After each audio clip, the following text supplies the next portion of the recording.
तो हम लोग वापस से हैं मैम लैब्स के गिटहब पेज के ऊपर और आज हम लोग करने वाले हैं अपनी लैब 4। ठीक है, तो अगर हम नीचे स्लाइड करें तो आपको मिल जाएगा स्ट्रक्चर ऑफ रिपोजिटरी, जिसमें अगर हम लैब 4 को देखें तो इसका नाम है ऑब्सेशन और ये एक मीडियम लेवल का चैलेंज है। ठीक है, तो हम क्लिक करते हैं ऑब्सेशन चैलेंज के ऊपर। आप चैलेंज के पेज के ऊपर आने के बाद आप नीचे स्लाइड करोगे तो आपको चैलेंज का डिस्क्रिप्शन मिल जाएगा और चैलेंज की मेमोरी डंप फाइल मिल जाएगी जो आप डाउनलोड कर सकते हो अपने सिस्टम पे। आप देखते हैं चैलेंज का डिस्क्रिप्शन क्या कह रहा है।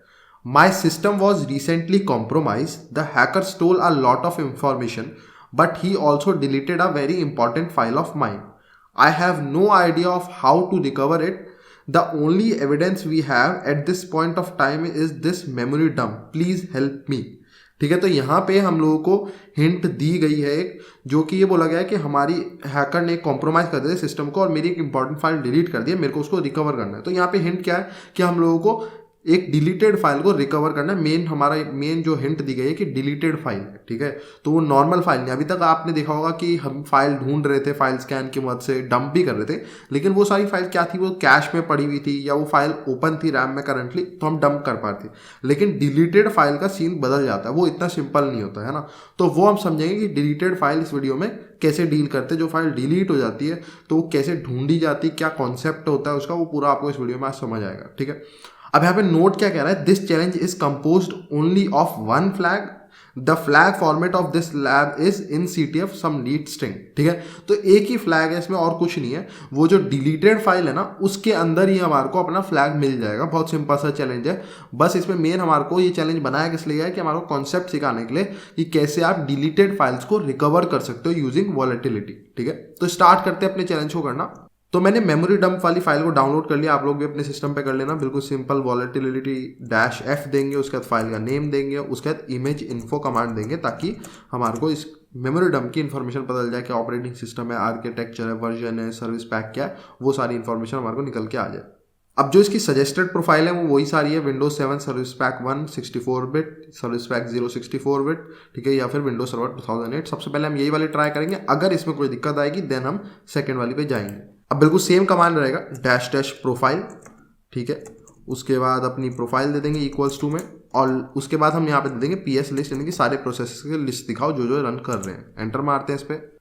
अब अगर हम प्रोसेसेस के लिस्ट देखें तो यहाँ पे आपको दिख जाएगा VBox ट्रे है, स्टिकी नोट है। ठीक है, ये थोड़ा सा है स्टिकी नोट, लेकिन मतलब कोई बहुत स्पेशल नहीं है। स्टिकी नोट रन कर रहा है, VBox ट्रे है, एक्सप्लोरर है, टास्क होस्ट है, विल लॉग ऑन है, CSRSS है और आप देखोगे तो यहाँ पे और कुछ खास नहीं है। ठीक है, तो हमारे पास वही है एक स्टिकी नोट जो है जिस पे मैं ध्यान दूंगा, वो रन कर रहा है। उसके अलावा यहाँ पे कुछ नहीं। अब मेरे को स्टिकी नोट के बारे में देखना है। अब ये कमांड लाइन नहीं होता स्टिकी नोट, अगर आप लोगों ने यूज़ करा हो तो ये मतलब कमांड प्रॉम्प्ट से रन नहीं करा जाता, CMD से। तो हम इसमें CMD लाइन करके ये देख सकते हैं कि ये कौन से आर्ग्यूमेंट्स के साथ दिया गया था। नॉर्मली इसमें वैसे कोई आर्ग्यूमेंट भी नहीं होता। स्टिकी नोट मतलब आपने खोला, बस आप इसमें नोट्स लिख सकते हो, है ना। तो कोई नॉर्मली किसी उसके साथ नहीं होता है आर्ग्यूमेंट के साथ, लेकिन फिर भी हम ट्राई कर सकते हैं। सेम कमांड रहेगा, बस CMD लाइन प्लगइन को यूज़ करेंगे इस बार। CMD लाइन में देखते हैं कि हमारे को स्टिकी नोट में क्या क्या आर्ग्यूमेंट्स मिलते हैं। तो स्टिकी नोट को जैसे मैंने बताया था कोई आर्ग्यूमेंट नहीं दिया गया। स्टिकी नोट के साथ कोई आर्ग्यूमेंट होता नहीं है नॉर्मली, तो उसको देख के भी हमारे को कोई फायदा यहाँ पे नहीं मिल रहा है। ठीक है, अब और क्या चीज़ें हम यहाँ पे चेक कर सकते हैं। अगर हमारे को आज प्रोसेसेस में कुछ नहीं मिला है, हमने कमांड लाइन भी चेक कर ली है, कुछ नहीं मिला है, तो उसके अलावा और क्या क्या चीज़ें चेक कर सकते हैं हम लोग। अब नॉर्मली हम स्टिकी नोट में जो चीज़ें लिखते हैं उनको हम कॉपी भी कर लेते हैं काफ़ी बार। तो मैं यहाँ पे क्या चेक कर सकता हूँ, क्लिपबोर्ड को चेक कर सकता हूँ। क्लिपबोर्ड एक कॉमन चीज़ है। कई बार कॉपी के अंदर हमारे को कुछ चीज़ें ऐसे मिल जाती है, कोई फाइल का नाम मिल जाए जिसको हमारे को ढूंढना है, डिलीटेड के अंदर कुछ मिल जाए, तो क्लिपबोर्ड का डेटा आप चेक कर सकते हो, हमेशा काम आ सकता है इन टाइप चीज़ों में। जब आप फंस जाओ ना तब आपको यहाँ पे आना चाहिए ऐसी चीज़ों में, वरना नॉर्मली तो आपको मिलता जाएगा एक ना एक क्लू। प्रोसेसेस को देखो, कमांड लाइन्स को देखो, कंसोल्स को देखो, इन सब में आपको क्लू मिलता रहता है। जब फंस जाते हो तो क्लिपबोर्ड जैसी चीज़ों पर आ सकते हो। अब अगर हम क्लिपबोर्ड का आउटपुट देखें तो इसमें भी हमारे को कुछ नहीं मिला है। क्लिपबोर्ड भी ब्लैंक है, कोई डेटा नहीं है हमारे को मिला है यहाँ पे, तो कोई फायदा नहीं इसको भी देख के। अब नेक्स्ट चीज़ हम क्या काम कर सकते हैं। अब ना तो क्लिपबोर्ड काम कर रहा है, ना उससे पहले की जितनी हमने टेक्निक सीखी है कुछ काम नहीं कर रही, तो आज हमारे को कुछ नया ट्राई करना पड़ेगा। तो आज नया हम ट्राई करेंगे स्क्रीनशॉट को। ठीक है, स्क्रीनशॉट में हमारे को स्क्रीनशॉट मिल जाता है कि उस समय करंटली स्क्रीन पे क्या हो रहा था। अब जो करंटली रन कर रहा था उस समय डेस्कटॉप में, वो सारा रैम पे ही होगा, क्योंकि वो करंटली रन कर रहा है तो रैम ही रन कर रही होगी, तो रैम का ही ये डंप है, तो हमारे को मिल जाएगा। अब आप सोचो कि बिल्कुल बढ़िया से स्क्रीनशॉट होगा, तो वैसा नहीं होगा। इसमें आपको क्या मिलता है, जो टेक्स्ट था स्क्रीन पे उस समय वो सारा टेक्स्ट दिख जाएगा, और जो भी एप्लीकेशन की विंडोज रन कर रही थी, टैब्स रन कर रही थी, उनका आउटलाइन सा बना हुआ आ जाएगा, तो वो सब आपको स्क्रीनशॉट में दिख जाता है क्लियरली। तो उससे हमारी काफ़ी हेल्प हो जाती है, तो हम वो भी ट्राई कर सकते हैं। अब स्क्रीनशॉट के साथ आपको एक डंप डायरेक्टरी देनी पड़ती है कि मतलब जो स्क्रीनशॉट्स हैं उसको कहाँ पे रखना है। तो एक करंट डायरेक्टरी दे रहा हूँ, एंटर मारते हैं, तो ये काफ़ी सारी फाइल्स को यहाँ पे डंप करेगी, जो सारी स्क्रीनशॉट्स ही होंगे। अब यहाँ पे हमारे को सारे स्क्रीनशॉट मिल गए। अब ये सारे नहीं होते, बाकी सारे तो ब्लैंक आएंगे, एक आधा इनमें से काम का होता है। तो मैं ईओजी में खोल लूंगा सबको स्टार देके। अब ये पहली फाइल है मेमोरी डंप, ये तो ईओजी खोल नहीं पाएगा, इसमें एरर देगा। नेक्स्ट में भी कुछ नहीं है, इससे नेक्स्ट में भी कुछ नहीं है, इससे नेक्स्ट में भी कुछ नहीं है, इससे नेक्स्ट में भी कुछ नहीं है, नेक्स्ट में भी कुछ नहीं है, कुछ नहीं है, कुछ नहीं है। आगे बढ़ाते जाएंगे जब तक आपको कुछ दिखे ना इस टाइप का। अब जब आपको ये दिखा है ना, तो अब आपको यहाँ पे दिख जाएगा कि उस समय क्या रन कर रहा था पर्टिकुलरली हमारी स्क्रीन के ऊपर, ठीक है। तो मैंने बताया था जैसे आउटलाइन दिखेगी और टेक्स्ट दिख जाएगा थोड़ा बहुत, उसके अलावा कुछ नहीं दिखता। तो एक तो डंपिट रन कर रहा था, डंपिट का थोड़ा सा आपको दिख रहा है यहाँ पे फ्री व्यू और उसका विंडो। बैकग्राउंड में कुछ रन कर रहा था, यहाँ पे हमारे को दिख रहा है शायद स्टिकी नोट होगा या जो भी होगा, बैकग्राउंड में रन कर रहा है, जिसमें हमारे को ऊपर दिख रहा है सी यूजर्स एमएनएम डेस्कटॉप, ठीक है। रनिंग एप्लीकेशन में यहाँ कुछ नहीं दिख रहा है, यूजर प्रॉम्प्टेड 1 PM दिखा रहा है, यहाँ पे टाइम स्टार्ट का बटन आ रहा है। उसके अलावा यहाँ कुछ खास इसमें भी नहीं है अगर हम देखें, बस एक यूजर का नाम रिवील हुआ है एमएनएम, जो कि अभी हमारे कुछ खास काम का नहीं है। तो अब हम देखते हैं आगे हम क्या काम कर सकते हैं इसको बंद करके। अब जब ऐसे सिनेरियो में कुछ भी काम नहीं कर रहा है, ना स्क्रीनशॉट, ना क्लिपबोर्ड, ना जितने हमने पिछले कन्वेंशनल तरीके पढ़े प्रोसेसेस देखना, CMD लाइन, कुछ काम नहीं कर रहा है, तो मैं थोड़ा सा हिट एंड ट्रायल पे जाऊंगा, ठीक है।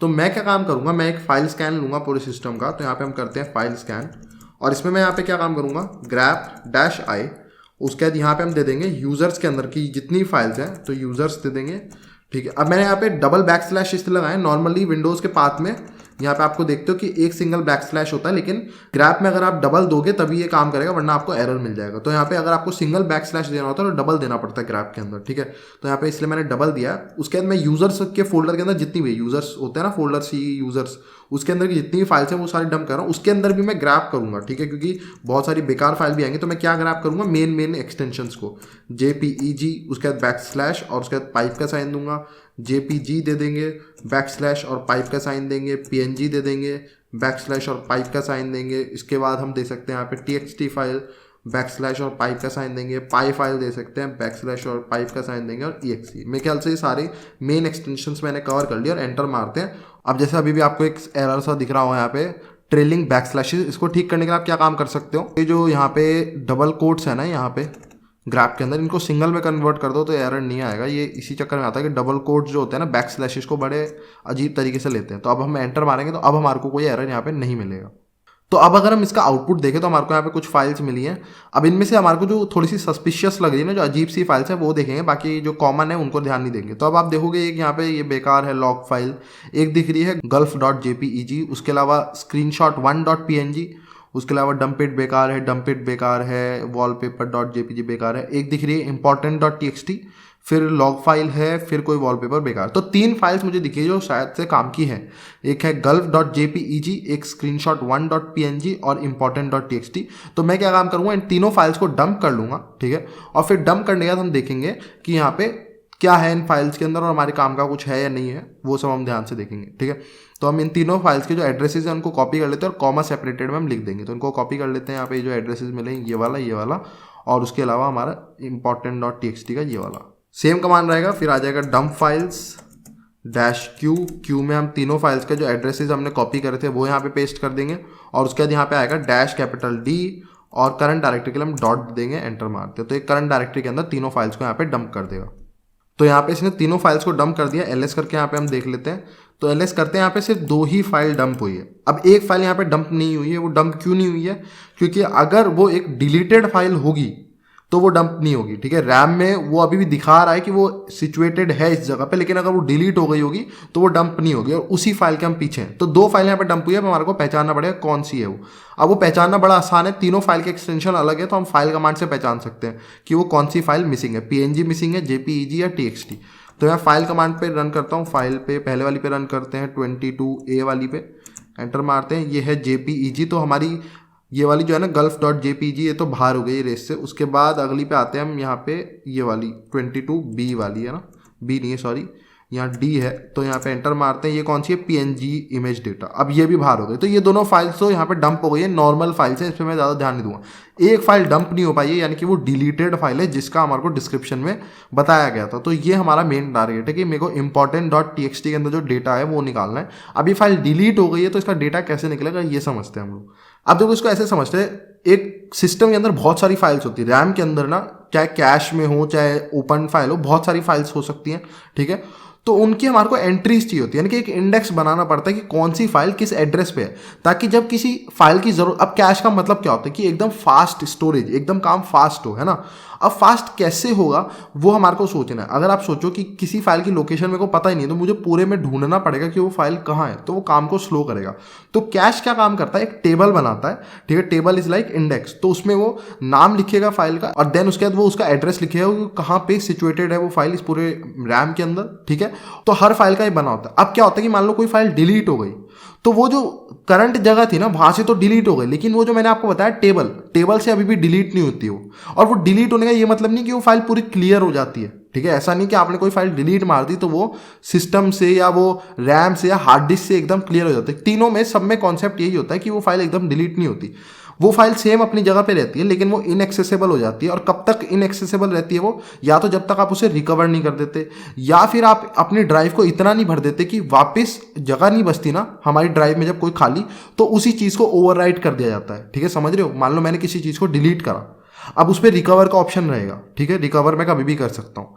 अब लेट से कि आपने रिकवर करा नहीं उसे, उसका टाइम खत्म हो गया रिकवर का, 30 डेज का टाइम होता है ना, रिकवर आपने उसे करा नहीं, अब वो पड़ा हुआ है आपके सिस्टम में। अब आप अपने सिस्टम पे कुछ नया डेटा डालते जाओगे तो आपका सिस्टम एक टाइम पे वापस उसी मेमोरी पे आएगा जो डिलीट हो चुकी थी, और उस पर ओवरराइट कर देगा नए डेटा को। समझ रहे हो, तो ऐसे काम चलता है। ऐसा नहीं होता कि आपने डिलीट करा और वो सिस्टम से एकदम क्लियर होगी चीज़, नहीं, ठीक है।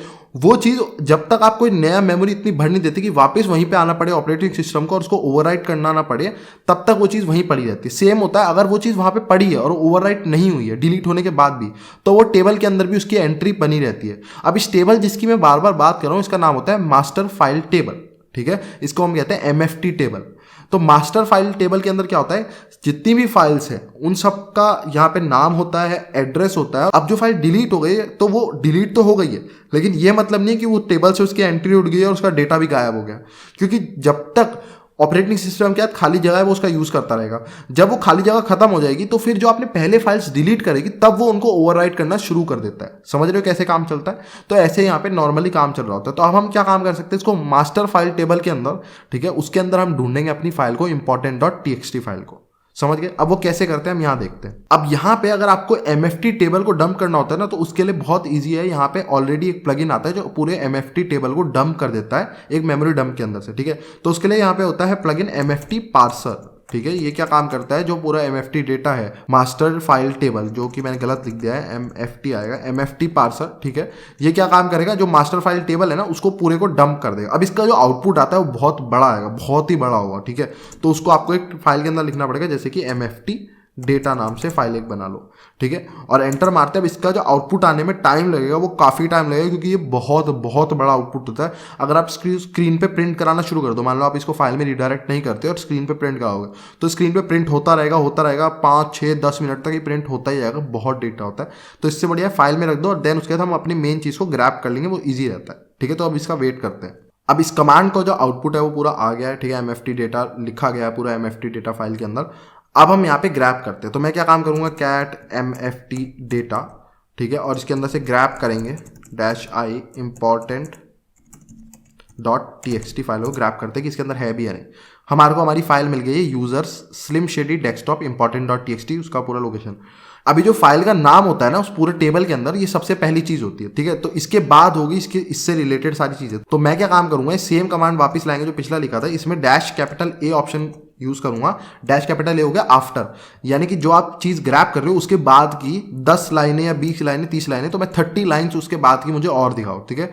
30 लाइन्स अप्रॉक्स ले रहे हैं कि जहां पे ये लाइन लिखी है इंपॉर्टेंट, उसके बाद की आफ्टर, उसके आफ्टर की 30 लाइन्स और प्रिंट करो मुझे। एंटर मारते हैं इसको। अब देखते हैं यहाँ पे हमारे को क्या दिखता है। तो यहाँ पे हम आते हैं, ये हमारी आ गई यूजर्स इंपॉर्टेंट डॉट टीएक्सटी। उसके बाद आप देखोगे यहाँ पे उससे रिलेटेड ऑब्जेक्ट आईडी, उसकी आईडी क्या है वो सब आपको, उसके बाद यहाँ पे आपको डेटा का सेक्शन मिल रहा है, उसका डेटा भी आपको देखने को मिल जाएगा। अब ये हेक्स फॉर्मेट में है और उसकी यहाँ पे आपको डेटा मिल जाता है नॉर्मल इंग्लिश फॉर्मेट पे, ठीक है। और यहाँ पे आपको लग रहा होगा बड़े अजीब से है, ये आई पढ़ोगे तो INCTF बनेगा और ये पूरा फ्लैग बन जाएगा। अब ये ऐसा नहीं कि इतने अजीब फॉर्मेट में डेटा स्टोर होता है MFT के अंदर, ये जान के जिसने ये चैलेंज बनाया उसने करा हुआ ये काम, और बहुत अच्छा काम करा है। क्योंकि अगर सोचो मेरे जैसा कोई बंदा है जिसको पता है कि MFT के अंदर से डिलीटेड फाइल निकलती है, तो मैं इतनी मेहनत करूंगा ही नहीं चैलेंज में। मैं सीधा लिखूंगा MFT पार्सर, सारा डेटा डंप करूंगा और उसमें से ग्रैप कर लूंगा जो फ्लैग का फॉर्मेट है INCTF, मुझे पता है फ्लैग का फॉर्मेट है INCTF, तो मैं लिखूंगा ग्रैप INCTF और मुझे मिल जाएगा। तो उस जने ने क्या काम करा, जान के INCTF को स्पेसिस में लिख दिया, टैब्स में लिख दिया, तो आई अलग हो गया CTF, तो अब कोई ग्रैप नहीं। तो इस चैलेंज को सॉल्व करने के लिए आपको पूरा रिसर्च करना पड़ेगा कि PS लिस्ट ट्राई करोगे, डिफरेंट चीज़ें ट्राई करोगे, तब आप ढूंढ फिर के important.txt पे पहुंचोगे, तब आप यहाँ पे आओगे, ग्रैप करोगे important.txt को। तो यही अंतर होता है एक अच्छे CTF चैलेंज और एक बेकार CTF चैलेंज में। अच्छा CTF चैलेंज हमेशा रिसर्च करके बनाया जाता है और डिफरेंट तरीके के लोगों के बारे में सोच के, मेरे जैसे जिनको पता है कि ये एक कमांड से सॉल्व हो सकता है, तो उससे बचाने के लिए उन्होंने क्या काम करा, INCTF को एक साथ नहीं लिखा ताकि मैं ग्रैप नहीं कर पाऊंगा। तो अब मुझे पूरा चैलेंज शुरुआत से सॉल्व करना पड़ेगा ताकि मुझे पता चले कि फाइल का नाम important.txt, तभी मैं उसे ग्रैप कर पाऊंगा। ठीक है, तो ये तरीका होता है कि आप कैसे एक CTF चैलेंज को ट्रिकी बना सकते हो, पर ऐसा भी ना हो कि बिल्कुल ही आप उसमें बेवकूफ़ों वाली चीज़ें डाली जा रहे हो कि डेटा को स्टैक हाइड कर दिया किसी फाइल के अंदर, उसका नाम ऐसा रख दिया वो मिल ही नहीं रही है, वो सब चीज़ें नहीं। तो सोबर सिंपल चैलेंज है लेकिन अच्छा चैलेंज है। ठीक है, तो ये होता है। तो आई होप सो आपको कुछ नया सीखने को मिला होगा, लेवल पसंद आई होगी। So please like the video, subscribe the channel. Thank you and good bye.